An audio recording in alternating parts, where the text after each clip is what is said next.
Hello and a very warm welcome to our weekly buy-to-let mortgage market update. How are you all? Well, I hope. I'm still homeschooling. I'm not yet an alcoholic, in good news. Michael Hale, if you're watching this, I can confirm that the drinks trolley is still very full for now. My son goes back to school tomorrow, having had to self-isolate for just over a week. He's back in school for 2 days, and then we break up for half term, so that's good. All the sympathy and empathy for all the other parents that are kind of trying to juggle work and schooling and stuff at the moment, and also to everyone. It's a really tough time, isn't it? But let's not dwell on that. Let's talk about the exciting world of buy-to-let mortgages.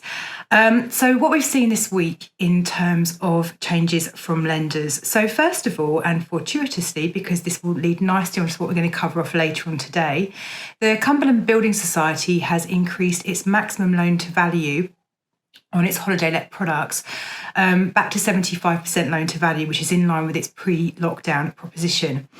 They've also brought out a couple of new products as well, which are not bad at all. Now, the Cumberland's tailored holiday let lending criteria allows it to consider cases including occupancy restricted properties. And again, we'll talk a bit more about that later on because we are going to cover off holiday lets today.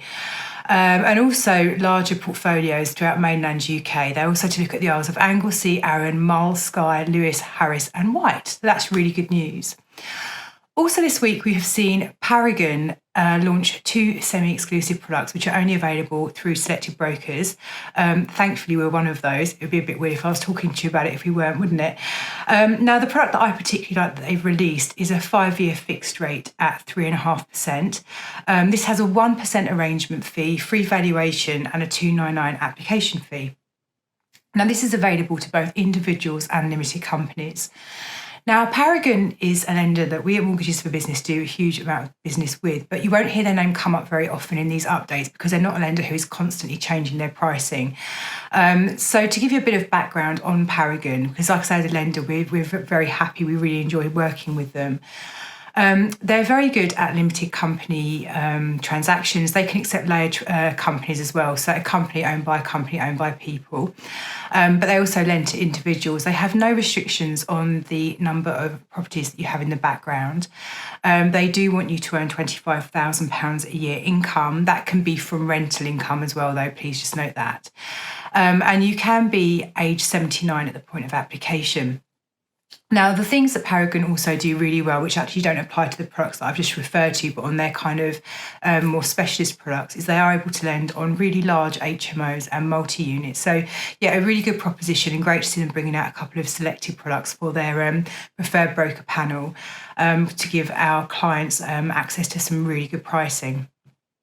Now, the other lender change this week is that Habito have reduced some of their pricing, and they now have rates starting at 3.14% for personal borrowing and 3.22% for limited companies. Habito, they've got some neat pieces of lending criteria in the background. They have no minimum income requirement. They don't mind how many properties you've got in the background. They accept flats over commercial, high-rise flats, and also deck access and studios. Some really neat pieces of lending policy. The requirements for limited companies, they're fairly vanilla, so it's just a clean SPV owned by people, nothing kind of fancy going on. And that's really it from the lender news this week. Quite a quiet week, but some really positive changes. They're going across with increased appetite on criteria and also some nice products being released as well, so good news. I just wanted to talk to you briefly about valuations and what's going on with those, with the various regional lockdowns happening across the whole of the UK. So essentially, valuations will continue as long as it's safe to do so in England, Scotland and Northern Ireland, and that's irrespective of the tiering in which the area is in. Now, Wales is slightly different, so you're probably aware, but Wales are going to be having a circuit breaker lockdown, which will be running from the end of this week until the 9th of November. Now, the announcements made around that have not left it clear as to whether the physical inspections of properties, particularly occupied properties, can go ahead. So as a result, the valuation companies that we've been speaking to are seeking further guidance on this. But like I say, good news is that in the rest of the country, actually valuations are still going ahead where it is safe to do so. Now, just linking into that, really, we've done some research at Mortgages for Business just to try and really understand if we do go into a full-on lockdown again, where that's going to leave us in terms of mortgage applications. You may recall at the start of lockdown, a lot of valuations ground to a halt where lenders had never offered desktop valuations before. And so it took a little while to get going again. So we've done a quick survey, and of the lenders we approached, 47 of those have come back and said, actually, do you know what, we are able to offer desktop valuations if the need absolutely arises for us to do so. So I guess the real message here is that if we do go into full lockdown and valuations or physical inspections aren't able to take place, that doesn't mean that the mortgage market grinds to a halt. What I would say is that with the absence of physical inspections and desktop valuations being used, this does in turn then start to mean lenders start to rein in their criteria to kind of balance the risk, to counter the fact that no one has actually physically been into the property. But, the really positive thing here is that business can continue nonetheless. In terms of the wider housing market, I could, read off more stats about how the housing market's doing really well and asking prices are at an all-time high, but I think we've kind of done that one to death at the moment, haven't we? So I thought I'd give you a week off. But what we have received recently is a report from Paragon. How funny that we don't talk about them often and suddenly they're twice here in a week. But they've done some research amongst landlords and they're reporting that tenant demand has leapt to a 4-year high. So what they're saying is that landlords in the northwest and the southwest are reporting the strongest levels of growth. So nearly a third of landlords reported rising tenant demand during the 3 months to the end of September, the highest since the third quarter of 2016. The survey of more than 700 landlords also found 1 in 10 landlords reporting significant growth. There's a clear regional demand in terms of tenant demand, with the strongest increases in the northwest and southwest, where almost half of landlords saw growth, followed by the East Midlands. Now, the weakest demand, unsurprisingly, I guess, we've seen in central London, with just 16% of landlords seeing growth in the last 3 months. Outer London was slightly stronger, with a quarter of landlords recording rising demand. So I think this isn't any sort of shock news. It kind of follows in line with what we've been saying. But I suppose really the underlying message or overarching message actually is that tenant demand really is there. And even in central London, where it's been the worst hit, actually people are reporting an increase in demand now, which is really encouraging for our landlord clients. Alrighty, we're moving on to the main event now. And this week I want to talk to you about holiday lets.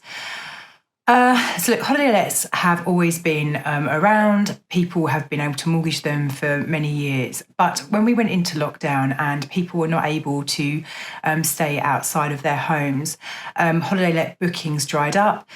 People were unable to use these properties. And so lenders naturally retracted from that market. They didn't want to be lending to people where they didn't know when they were next going to be able to occupy them and therefore make them income generating. Now, as soon as lockdown got lifted and people were able to start staying away from home, the lending market reacted almost instantly to that, which we were really pleased to see. And so what you'll find is that there are now a good range of choice for those people who want to obtain a mortgage for a holiday let. I think it's fair to say that the holiday let investment market is going through a real boom at the moment as people are considering investment strategies and thinking about, I guess, their kind of consumer behaviour over the coming few years. I suppose if you cast your minds to next summer, realistically, how many of us are going to be travelling overseas and booking holidays then? And even some people will be more nervous thinking further and further ahead. I know I heard a report recently where BA are not expecting their flight levels to resume to normal service sort of levels until 2025. So that kind of shows the impact about how long people expect people's holiday plans will change and remain more internal for the near future. And so naturally, we've seen a surge of investors, very understandably looking to invest in holiday lets. So the purpose of this is really just to give you a kind of brief overview about how this works. So first of all, I think it's really important just to draw a distinction between holiday letting, Airbnb and serviced accommodation. So when we're talking in a few moments about what lenders do and don't accept, I'm referring to those lenders who do normal holiday lets. There are lenders who will do Airbnbs and there are also lenders that may consider serviced accommodation. But the number of lenders who will lend on those two latter types of holiday arrangements there's a lot less of them, okay? So we're really talking about proper holiday letting here. But if you do have an Airbnb property that you're wanting to have a chat about, it's not that we can't help you. There's just less lenders wanting to be in that space at the moment. Okay, so first of all, if you were to consider buying a holiday let, the good news is that you can raise funds for these, either buying it personally or in a limited company. So there's options for both. The lenders don't have requirements for letting experience, so you don't have to be either a holiday let landlord already, nor do you have to be a landlord already. So that's great news there. Some lenders do not have a minimum income requirement to access the holiday let mortgages, and some of them do. Again, it does vary from lender to lender, as it does with all types of mortgage applications in the investment space. One of the things that's quite interesting is how the lenders ascertain what is, I guess, affordable in terms of the mortgage itself. So when we think about the rental calculation that lenders use for a buy-to-let mortgage, a similar calculation will happen for the holiday let. It's really what income the lenders are using when they're doing this calculation to check affordability. So a lot of the lenders who are in this space at the moment, whilst they acknowledge that the property will be let on a holiday let basis, and therefore the yield on this property will invariably be stronger than if it was going to be let on a standard AST, they will base the affordability, the rental calculation, whatever it is you want to call it, the stress test, as if the property were to be let on a standard AST rather than on the holiday let income. And the reason they do this is, I guess, really twofold. So first of all, if you buy a property, you're going to rent it out on a holiday let basis, and then actually it moves into winter and nobody books it out, there's a really strong chance that you may just let the property out on an AST for 6 months. So the income could potentially come down. So I think really they're taking a worst case scenario when they're looking at affordability on that basis, which actually, when you think about it, it makes quite a lot of sense. The other reason is that if a lender has to take the property back from you in the event of repossession, it's going to be far easier for them to kind of manage ongoing commitments on the property if it's just single tenancies, rather than trying to run the property as a holiday let. Now, there are some lenders who will accept the actual income the property will achieve if it's on a holiday let basis. There are fewer of these, but there are those that will absolutely accept it. So don't worry if the normal rental kind of figure wouldn't work. And a really good example of that would be if you considered a property down in Salcombe in Devon, where the house prices are incredibly expensive, and to go and rent a property down there for a week, I mean, you need a mortgage just to do that. But actually, the long-term tenancy, the AST income wouldn't be particularly fantastic. So for a property of that kind of nature, the numbers are probably not going to stack up, particularly if you're looking for a high loan-to-value mortgage. So we would then really need a lender to be able to underwrite the mortgage based on the proper holiday let income. So there are lenders who can do this for sure. What they tend to do is either ask for the books of the property if it's been let as such historically, or they may ask a local holiday let agent to write a reference to confirm what the property would get, and they would expect to see rental figures for high, medium and low season, and also a predicted occupancy rate as well. And then with that number, that's then what they work on to make sure that the mortgage is actually affordable. Now, in terms of loan to values on holiday lets, 75% is your top loan to value at the moment. Rates are, as with normal buy-to-let mortgages, keenest at the lower loan-to-value mark, 60%, and below is where your pricing is best. But you can certainly get to 75% at the moment.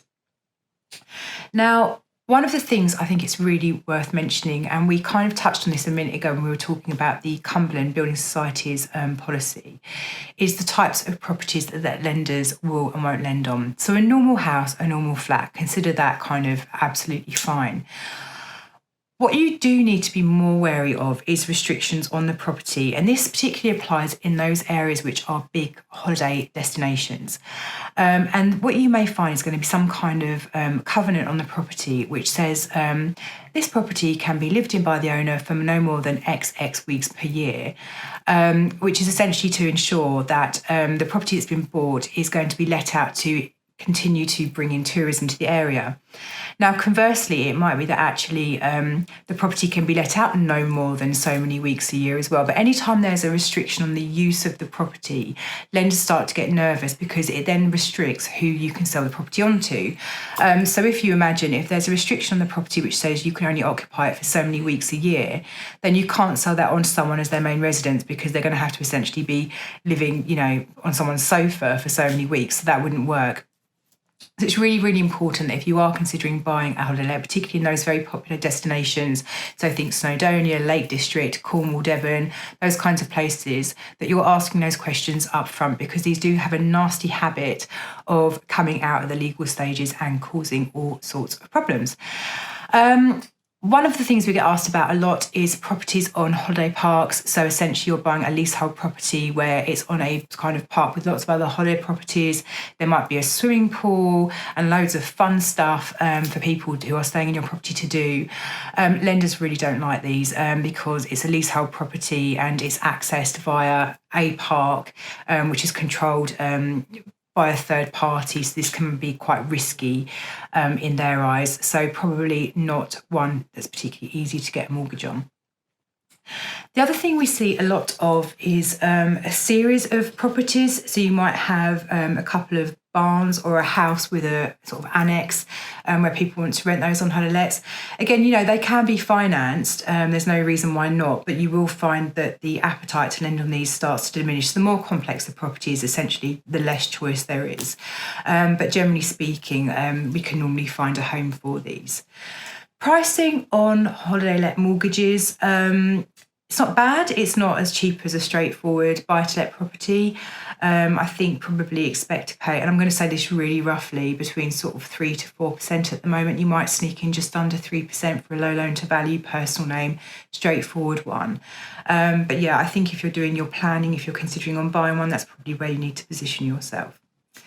So that is holiday let lending in a very quick whistle-stop tour, which I hope you found helpful. And that is it for me this week. So as always, thank you for joining us. We do really appreciate you taking time to tune in and have a listen. And also, as always, you know where we are. If you want to give us a call, 0345 345 6788, or do go and check out our wonderful website, mortgagesforbusiness.co.uk. So until next week, please do look after yourselves and take care.